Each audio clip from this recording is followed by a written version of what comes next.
Good morning. Thank you for taking a few moments in the Word with me. It's a great way to start off our day. Have you ever felt like you're at a dead end or you're up against a wall?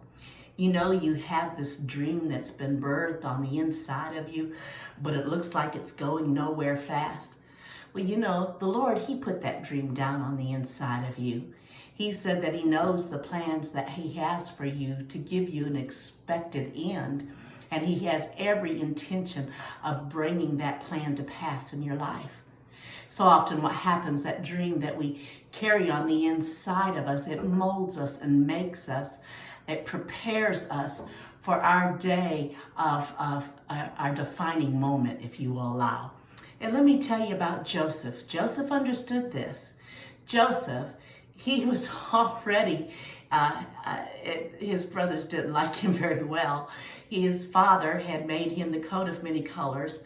His father made it obvious that Joseph had his favor, and that made the brothers hostile towards him. Now, I've heard that this coat of many colors meant that Joseph was given the birthright, and the other brothers could have claimed their reason why the birthright should be theirs. But then he had this dream, and he shared the dream with his family, and it did not make them happy. His family rejected him, so much so that his brothers left him to die and then decided to sell him into slavery. Well, that sure looks opposite of what Joseph had dreamed, what he saw his destiny was.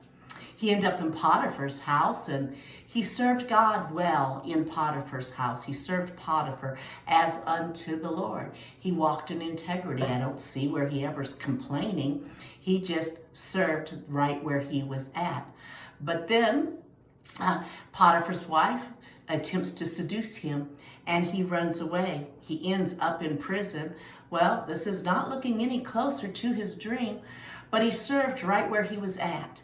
He served well, and he had favor.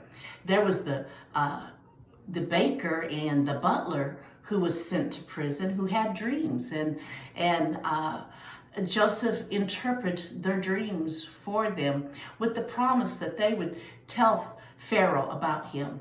Well, it's 2 years later, and he's still in prison. It makes it 13 years total that he was in prison. I don't see him complaining. I don't see him bitter. But he has a dream on the inside of him that's working from the inside out, and he just served right where he was at. Well, Pharaoh needed his dream interpreted, and oh yes, they remembered Joseph. So Joseph was called up to interpret Pharaoh's dream, and this became Joseph's defining moment. His gifting allowed him to interpret the dream for Pharaoh, which that gift made room for him. And then he was over the kingdom, second only to Pharaoh himself. And oh, what Joseph was carrying on him, it served his family. It served his community. It served the government. Now everyone was seeing Joseph for who he really is, saw the purpose that he was born for, and his gift was being presented. Child of God, that dream on the inside of you, if you'll stay with it, serve God right where you're at, it's molding you from the inside out, and your defining moment could be right at hand. I love you, and I look forward to being with you again on Monday.